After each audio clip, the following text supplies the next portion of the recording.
Assalamualaikum warahmatullahi wabarakatuh.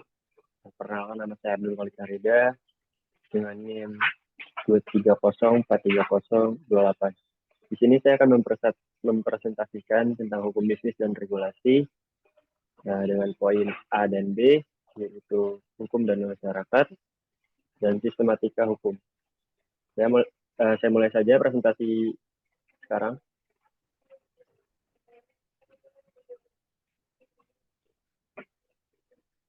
Konsep dasar hukum, poin A, hukum dan masyarakat.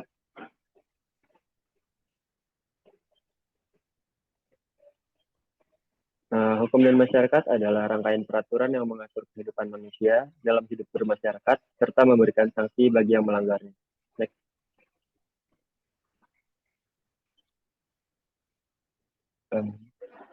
Hukum saya bagi menjadi 3 bagian, yaitu adalah dalam berbagai bahasa.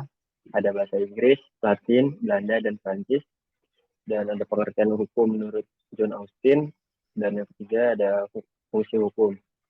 Pertama saya akan membahas dari yang berbagai bahasa.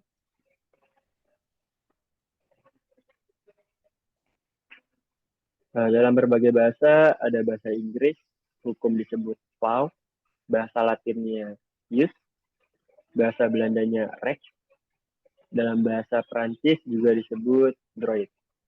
Perbedaannya antara berbagai bahasa dunia ini hanyalah dalam penyebutannya saja, berdasarkan pada dialek dan bahasa di negara-negara tersebut.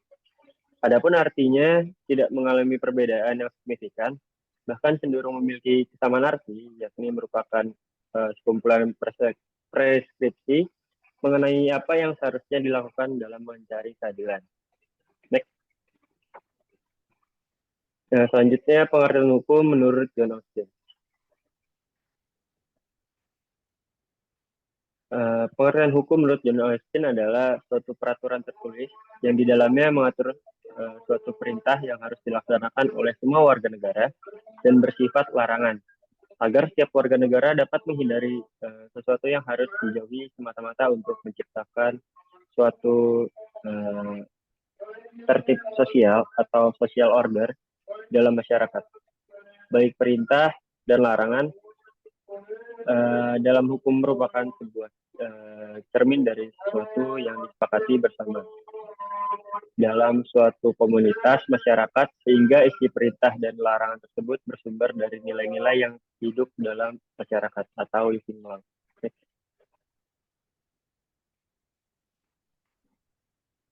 Hukum menurut John Austin, ya ini. Menurut John Austin dalam bukunya Province of Jurisprudence Determined, mengartikan hukum adalah aturan yang ditetapkan untuk mengarahkan makhluk yang cerdas guna memiliki kekuasaan atas dirinya. Seperangkat peraturan yang tetap dan ditegakkan oleh otoritas politik yang berdaulat. Next. Selanjutnya kita bahas fungsi hukum. Hukum itu bersifat imparsial, yakni diberlakukan untuk dan kepada semua warga negara tanpa terkecuali. Maka dalam hal ini dikenal asas hukum equality before the law, atau artinya semua orang berkedudukan sama di depan hukum. Itulah unsur hukum yang merupakan unsur yang berlaku secara universal dan menjadi konvensi yang tak terbantahkan. Adapun fungsi hukum paling tidak terdapat 5 hal atau biasa disebut pancafungsi, seperti dinyatakan oleh Jahran Basah, yaitu next. Itu ada 5. Pertama ada direktif, yaitu sebagai pengaruh dalam pembangunan untuk membentuk masyarakat yang hendak dicapai sesuai dengan tujuan kehidupan bernegara. Kedua, ada integratif, yaitu sebagai pembina kesatuan bangsa. Yang ketiga, stabilitatif, yaitu sebagai pemelihara termasuk menjaga keselarasan, keserasian, dan keseimbangan dalam kehidupan bernegara dan bermasyarakat. Next. Yang keempat ada perspektif. yaitu sebagai penyempurna baik terhadap sikap tindak administrasi negara maupun sikap tindak warga apabila terjadi pertentangan dalam kehidupan bernegara dan bermasyarakat. Yang kelima, itu ada korektif, yaitu sebagai pengoreksi atas sikap tindak baik administrasi negara maupun warga negara apabila terjadi pertentangan hak dan kewajiban untuk mendapatkan keadilan. Next. Selanjutnya kita akan berpindah ke materi poin B, yaitu sistematika hukum.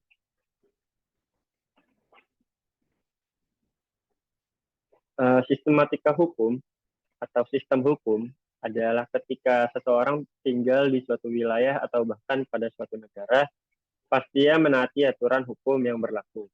Hukum yang berlaku pada suatu wilayah, khususnya negara, memiliki sistem sehingga dapat berjalan dengan semestinya. Setiap negara pastinya memiliki sistem hukum yang berlaku dan berbeda-beda. Next.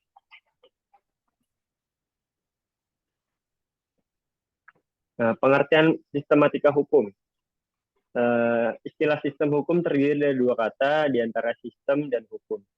Sistem sendiri dapat diartikan sebagai jenis satuan yang kemudian dibangun dengan menggunakan komponen-komponen serta berhubungan secara mekanik fungsional di antara yang satu dengan yang lainnya, untuk kemudian mencapai berbagai tujuan sistemnya.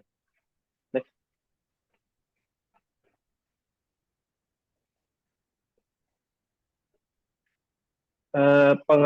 Masih dalam pengertian sistematika hukum, sistem hukum juga dapat diartikan sebagai kesatuan sistem yang tersusun atas integralitas berbagai komponen pada hukum, serta masing-masing memiliki fungsi tersendiri dan terikat dalam satu kesatuan hubungan yang saling terkait.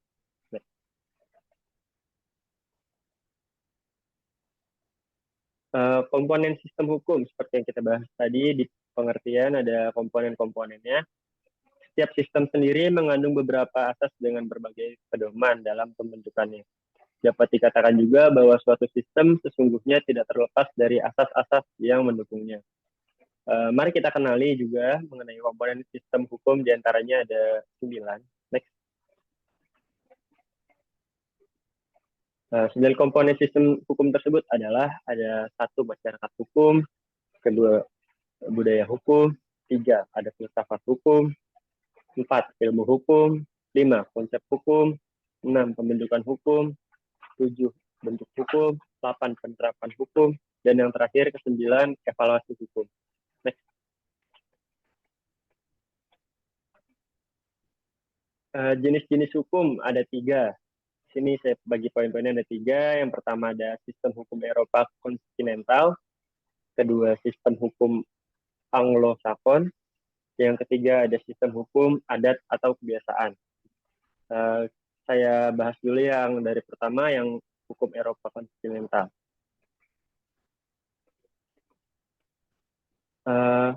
Sistem hukum Eropa kontinental adalah jenis sistem hukum yang memiliki ciri-ciri berupa adanya berbagai macam ketentuan hukum yang sudah dimodifikasi atau dihimpun secara sistematis yang kemudian akan ditafsirkan oleh para hakim dalam penerapannya.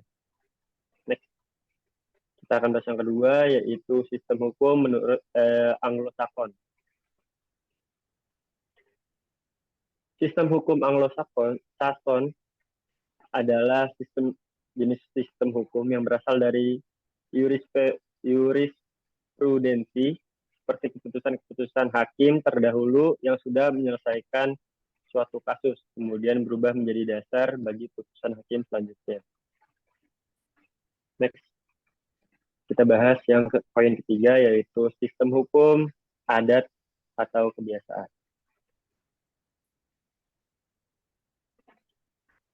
Undang-undang yang biasa digunakan hampir di setiap negara merupakan seperangkat norma dan aturan atau suatu kebiasaan khusus yang berlaku di wilayah tertentu. Pada sistem hukum ini biasanya masih juga berlaku hukum adat, seperti halnya seseorang atau kelompok yang melakukan kesalahan diberi sanksi sesuai dengan hukum adat yang berlaku. Next. Ya, sekian dari saya. Terima kasih. Selanjutnya, materi selanjutnya akan dilanjutkan oleh teman saya. Wassalamualaikum warahmatullahi wabarakatuh. Assalamualaikum warahmatullahi wabarakatuh. Perkenalkan nama saya Bayu Rahmat Maulana, NIM 2304332. Baiklah, saya akan melanjutkan presentasi dari teman saya, Abdul Khalik Arida, mengenai pengertian hukum bisnis serta subjek hukum dan objek. Yang pertama adalah pengertian hukum bisnis. Hukum bisnis adalah keseluruhan dari peraturan-peraturan hukum, baik yang tertulis maupun tidak tertulis, yang mengatur hak dan kewajiban yang timbul dari suatu perjanjian-perjanjian maupun perikatan-perikatan yang terjadi dalam praktek bisnis. Pengertian hukum bisnis menurut ahli. Baiklah, yang pertama adalah Munir Fuadi.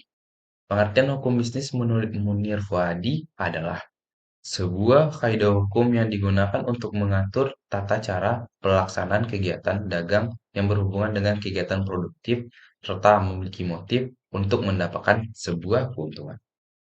Yang kedua, menurut Abdul R. Saliman. Definisi hukum bisnis menurut Abdul R. Saliman sendiri adalah sebuah peraturan hukum, baik yang ada secara tertulis maupun tidak tertulis. Peraturan tersebut digunakan untuk mengatur hak serta kewajiban atas perjanjian dan juga perikatan pada sebuah praktek bisnis. Yang ketiga, menurut Dr. Johannes Ibrahim Esa, MO. Dr. Johannes Ibrahim SHMO mengemukakan bahwa hukum bisnis merupakan sebuah kaidah hukum yang digunakan untuk mengatur dan juga menyelesaikan berbagai macam persoalan aktivitas antara manusia yang dapat ditimbulkan khususnya pada bidang perdagangan. Yang keempat, menurut Dudung Amadung Abdullah. Dudung Amadung Abdullah mendefinisikan hukum bisnis sebagai aturan yang memiliki fokus untuk mengatur segala hal yang memiliki kaitan dengan kegiatan sebuah bisnis. Aturan yang ada tersebut dibuat sebuah bisnis dapat dijalankan seadil mungkin. Selain itu, hukum bisnis juga dapat didefinisikan sebagai sebuah hukum yang bersumber dari kebiasaan, perjanjian, atau kontrak maupun aturan perundang-undangan. Yang kelima, menurut Bestorich. Pengertian hukum bisnis menurut Bestorich sendiri adalah segala sesuatu yang berhubungan dengan aturan hukum dan dapat disampaikan baik secara tertulis maupun tidak tertulis. Hukum bisnis sendiri mengatur segala sesuatu yang berkaitan dengan hak serta kewajiban yang dimiliki oleh para pelaku bisnis. Hal yang termaksud dalam hal yang termasuk di dalamnya seperti hukum perjanjian dan juga perikatan dalam perjalanan bisnis. Yang kedua yang saya bahas adalah subjek hukum dan objek hukum. Pertama kita membahas subjek. Subjek hukum sendiri adalah segala sesuatu yang menurut hukum dapat menjadi pendukung atau dapat memiliki hak dan kewajiban. Yang dapat dikategorikan sebagai subjek hukum adalah manusia, naturalized person, dan badan hukum, legal person. Subjek hukum terbagi dua, yaitu orang atau manusia. Yang kedua, badan hukum. Yang pertama, orang atau manusia. Menurut Bergelic Book atau Kitab Undang-Undang Hukum Perdata, manusia sebagai subjek hukum berlaku sejak ia lahir dan berakhir dengan kematian. Pasal 2 Bergelic Book atau Kitab Undang-Undang Hukum Perdata berbunyi bahwa anak yang ada dalam kandungan dianggap pembawa hak bila mana kepentingan si anak menghendakinya, waris dan hibah. Dan bila si anak mati sewaktu dilahirkan, maka dianggap dia tidak pernah ada. Hak dan kewajiban manusia. Contohnya, yang pertama adalah mengadakan persetujuan. Yang kedua adalah membayar pajak. Yang ketiga adalah menikah.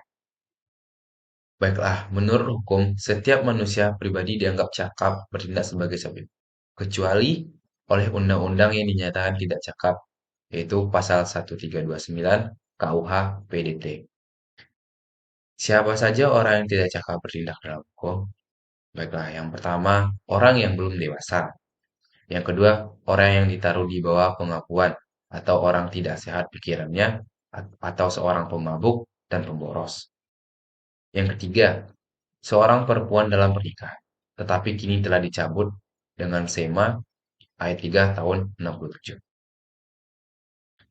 Yang kedua adalah badan hukum. Badan hukum sendiri yaitu pembawa hak dan kewajiban yang tidak berjiwa atau orang yang diciptakan oleh hukum tersebut. Hak dan kewajiban badan hukum. Yang pertama adalah membayar pajak, yang kedua adalah melakukan perjanjian, dan yang ketiga memiliki kekayaan yang terlepas dari kekayaan para anggotanya. Berikut adalah pembagian badan hukum. Yang pertama, badan hukum publik. Badan hukum publik sendiri adalah badan hukum yang didirikan berdasarkan hukum publik, yang menyangkut kepentingan publik atau orang banyak atau negara pada umumnya. Contohnya, Negara Republik Indonesia, pemerintahan daerah tingkat 1, tingkat 2, BI, atau perusahaan negara. Yang kedua, badan hukum perdata atau sipil.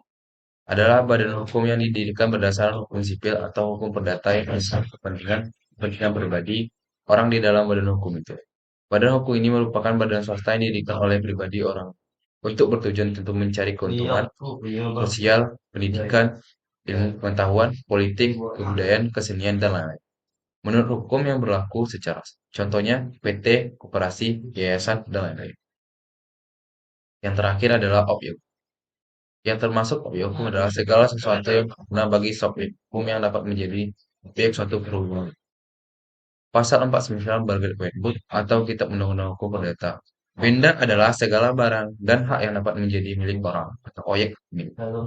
Caranya, benda itu harus dikuasai oleh manusia, dianggap oleh hukum sebagai suatu kebutuhan atau keseluruhan.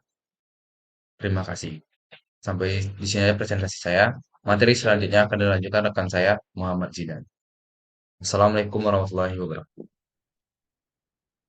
Assalamualaikum warahmatullahi wabarakatuh. Perkenalkan, nama saya Muhammad Sidane, akuntansi BP23, NIM saya 23043075. Mohon izin Ibu dosen pembimbing Dewi Febriani, SE MSI. Yaitu materi pertama saya dapat bagian E, sumber hukum. Pengertian sumber hukum dalam buku Pengantar Ilmu Hukum oleh Tami Rusli. Secara umum, sumber hukum adalah segala sesuatu yang adalah menimbulkan aturan-aturan yang mempunyai kekuatan yang bersifat memaksa. Jika dilanggar akan mengakibatkan sanksi tegas dan nyata. Kalau menurut Rahman Syamsuddin dalam buku Pengantar Hukum Indonesia, sumber hukum dapat diartikan sebagai bahan-bahan yang digunakan sebagai dasar oleh pengadilan dalam memutuskan perkara. Kata sumber hukum sering digunakan dalam beberapa arti, yaitu satu, sebagai asas hukum, sebagai sesuatu yang merupakan permulaan hukum. Misalnya kehendak Tuhan, akal manusia, jiwa bangsa.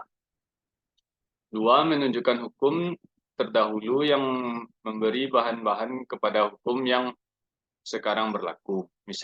Misalnya hukum Perancis atau hukum Romawi. Tiga, sebagai hukum berlakunya yang memberi kekuatan berlakunya secara formal kepada peraturan hukum atau penguasa atau masyarakat. Empat, sebagai sumber dari mana kita dapat mengenal hukum. Misalnya dokumen, undang-undang, lontar, batu, bertulis. Lima, sebagai sumber terjadinya hukum, sumber yang menimbulkan hukum.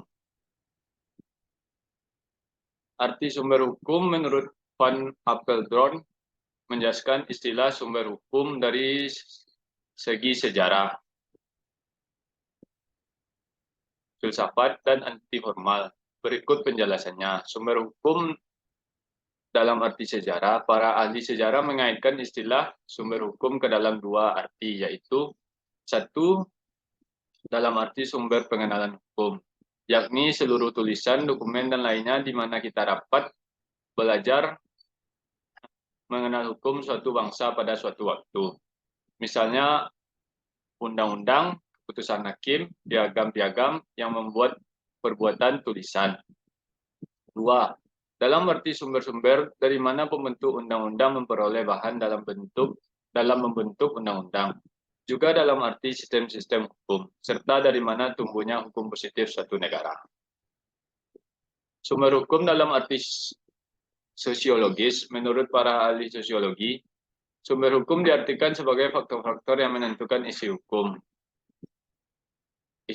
positif. Misalnya keadaan ekonomi, pandangan agama, hingga psikologis. Sumber hukum dalam arti filsafat. Dalam filsafat hukum, istilah sumber hukum dipakai dalam dua arti. Satu, sebagai sumber untuk isi hukum. Dua, sebagai sumber untuk kekuatan mengikat dari hukum. Sumber hukum dalam arti formal. Para ahli hukum praktis juga memiliki pendapat berbeda-beda soal hukum. Soal sumber hukum. Sumber hukum diartikan sebagai peristiwa-peristiwa timbulnya hukum yang berlaku, atau dalam kurung yang mengikat hakim dan penduduk. Jenis sumber hukum. Sumber hukum terbagi menjadi dua jenis, yaitu material dan formal. Berikut penjelasannya. Sumber hukum material adalah tempat di mana materi hukum diambil. Ada faktor yang membantu pembentukan suatu hukum. Misalnya hubungan sosial, situasi sosial ekonomi, tradisi, hasil penelitian ilmiah hingga dan keadaan geografis. Sumber hukum formal meninjau suatu hukum dari segi pembentukannya. Terdapat rumusan aturan yang merupakan dasar kekuatan mengikat suatu aturan agar dapat ditaati masyarakat dan penegak hukum. Adapun sumber hukum formal dapat dibedakan menjadi A. Undang-undang, B. Kebiasaan adat, C. Traktat atau perjanjian atau konvensi internasional, D. Jurisprudensi, E. Pendapat ahli hukum terkenal.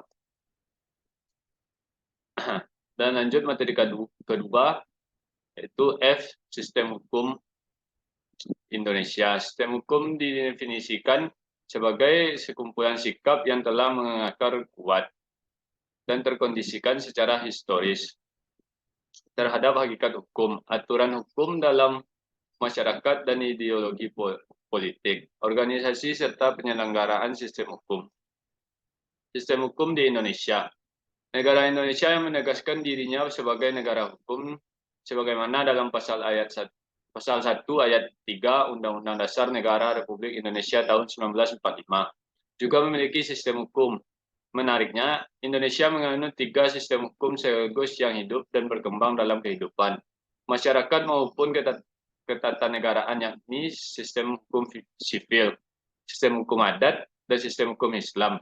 Sistem hukum sipil yang memiliki karakter hukum tertulis. Berkembang di Indonesia selama masa kolonial Belanda dan tetap bertahan hingga sekarang mempengaruhi produk hukum saat ini. 1. Sistem hukum sipil. Di bidang hukum pidana, Wetboek van Praffres masih berlaku melalui Undang-Undang Nomor 1 Tahun 1947 sebagai kitab pedoman dalam bidang pidana, kitab Undang-Undang Hukum Pidana. Di bidang perdata, Burgerlijke Wetboek atau disingkat BW atau kitab Undang-Undang Hukum Perdata dan Wetboek van Koophandel atau disingkat WVK atau kitab Undang-Undang Hukum Dagang masih berlaku. Sedangkan dalam bidang acara perdata, Herziens Inlands Reglement atau disingkat HIR, Reglements for the Buitengewesten atau disingkat RBG, dan Reglement of the Burgerlijke Rechtvordering atau disingkat RR juga masih berlaku dan belum ada perubahan. 2. Sistem hukum adat. Hukum adat sebagai hukum yang asli yang tumbuh dan berkembang dari kebiasaan-kebiasaan masyarakat yang sangat mempengaruhi proses berlakunya hukum di Indonesia. Dan hukum adat ini sangat beragam di Indonesia, sehingga dalam penerapan secara umum akan menghadapi kendala tetapi cukup efisien untuk masyarakat setempat yang memberlakukannya. Bahkan apabila dikalkulasikan, lebih banyak masyarakat yang patuh dan tunduk pada hukum adat daripada hukum negara. 3. Sistem hukum Islam. Hukum Islam juga mempengaruhi corak hukum di Indonesia karena mayoritas penduduk di Indonesia menganut agama Islam, yang memungkinkan hukum Islam menjadi bagian yang penting dan berpengaruh dalam sistem hukum Indonesia. Adanya peraturan perundang-undangan yang bernafaskan syariah Islam seperti dalam Undang-Undang Penyelenggaraan Haji Undang-Undang Perbankan Syariah, Undang-Undang Wakaf, Undang-Undang Zakat, Komplikasi Hukum Islam atau disingkat KHI, dan Peraturan Daerah Syariah atau Perda Syariah telah cukup membuktikan bahwa negara Indonesia tidak melepaskan tanggung jawab urusan beragama dengan urusan negara atau pemerintah. Ya, sekian. Terima kasih. Bila ada salah-salah kata, mohon maaf Ibu Pembimbing. Assalamualaikum warahmatullahi wabarakatuh.